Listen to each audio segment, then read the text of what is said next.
Scroll करना बंद करें। अगर आप आईपीओ में निवेश करते हैं तो आने वाली ये 6 लिस्टिंग आपकी वॉचलिस्ट में जरूर होनी चाहिए। टीएमसी ट्रांसफॉर्मर्स लिमिटेड ने अपने प्रस्तावित सार्वजनिक पेशकश आईपीओ को पूरी तरह से नए इश्यू के रूप में संरचित किया है, जिसमें बिक्री का कोई प्रावधान नहीं है।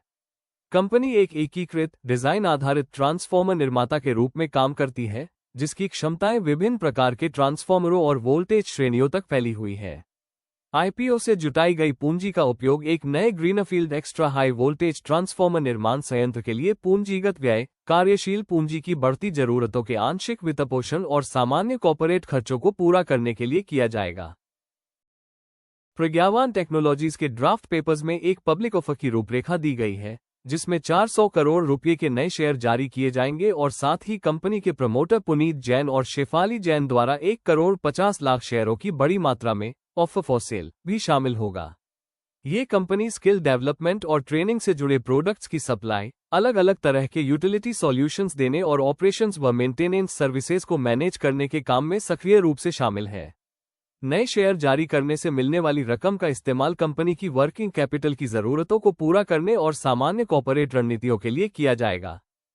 जीएनआई इंफ्रास्ट्रक्चर का आने वाला पब्लिक इश्यू इस तरह से तैयार किया गया है कि इसमें 21,029,642 नए शेयर जारी किए जाएंगे और साथ ही इसके प्रमोटरों और मौजूदा निवेशकों की ओर से 9,388,212 शेयरों की बिक्री की जाएगी।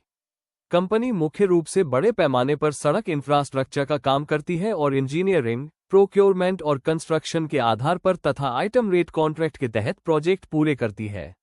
बाजार से जुटाई गई मुख्य पूंजी का इस्तेमाल कंपनी की वर्किंग कैपिटल की जरूरतों को पूरा करने और सामान्य कॉर्पोरेट उद्देश्यों के लिए किया जाएगा।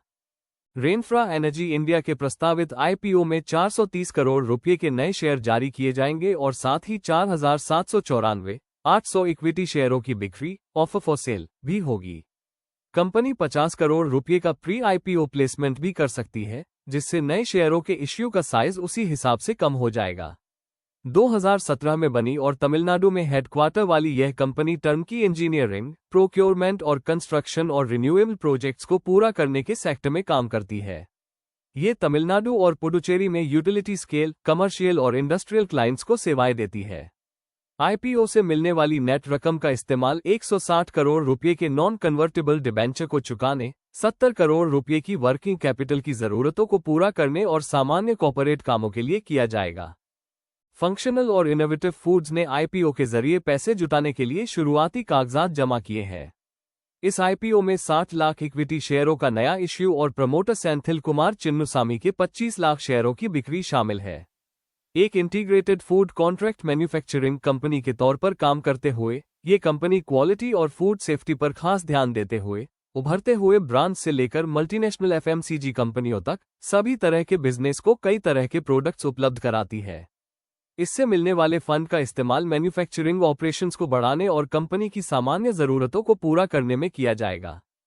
स्विस एग्रीटेक कंपनी इनटेरा एग की भारतीय सब्सिडियरी इनटेरा लिमिटेड नए शेयर जारी करके 105 करोड़ रुपये जुटाने की योजना बना रही है। इसके साथ ही मौजूदा share holders Milklane holding private limited और महाइको प्राइवेट लिमिटेड की तरफ से 70,55,315 शेयरों की बिक्री ऑफर फॉर सेल भी की जाएगी। एग्रीटेक कंपनी इस नई पूंजी का इस्तेमाल अपने मौजूदा कलेक्शन सेंटर्स पर बल्क मिल्क कूलिंग यूनिट्स को बदलने, नए बल्क मिल्क कलेक्शन हब बनाने, वर्किंग कैपिटल की जरूरतों को पूरा करने और किसी अज्ञात इनऑर्गेनिक अधिग्रहण या सामान्य कॉर्पोरेट उद्देश्यों को पूरा करने के लिए करेगी।